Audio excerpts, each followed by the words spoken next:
সমাজে কি হচ্ছে, অনেক সংসার এভাবে নষ্ট হচ্ছে। এই যে আপনি ওপরে ল্যাঙ্গুয়েজটা দেখছেন, এটা দেখে আপনার মনের মধ্যে কি হচ্ছে বলুন তো?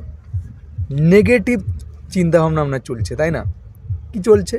এখানে লেখা রয়েছে SEX, সেক্স। আপনি এটা দেখার পরে আপনার মধ্যে সব রকম নেগেটিভ যত রকম চিন্তাভাবনা চলে আসে।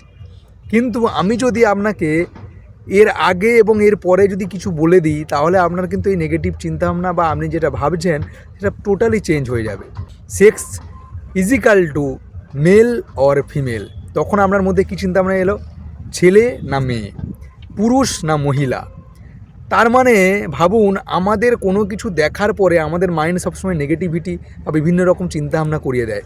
আমরা সেটার আগে পরে কি আছে না আছে বিচার না করেই আমরা কিন্তু বড় রকমের কোনো স্টেপ নিয়ে নিই। এক্সাম্পল হিসাবে, আপনার ওয়াইফ যদি আপনার মায়ের সম্পর্কে কোনো কিছু বলে, সঙ্গে সঙ্গে আপনি কি বললেন, মা যে কি বলেছে না বলেছে সেটা না বিচার বিবেচনা করে আপনি ওয়াইফের কথাতে মাকে নানা রকম কথা বলছেন।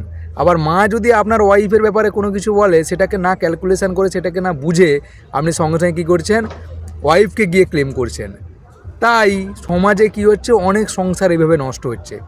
তাই ওয়াইফ হোক বা মা হোক কি বাবা হোক বা নিজেই হোক, কোনো কিছু করার আগে, কোনো কিছু ভাবার আগে, কেউ কিছু বলার আগে আপনি ক্যালকুলেশন করে নিন যে অরিজিনালি এটাকে বলেছে, আমি শুনলাম, তারপরে ঠান্ডা মাথায় সেটাকে ভাবুন, তারপরে আপনি অ্যাপ্লাই করুন।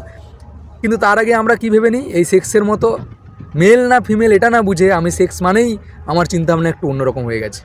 তাই বলবো, একটু চিন্তাভাবনা করুন, একটু নিজেকে ভাবুন।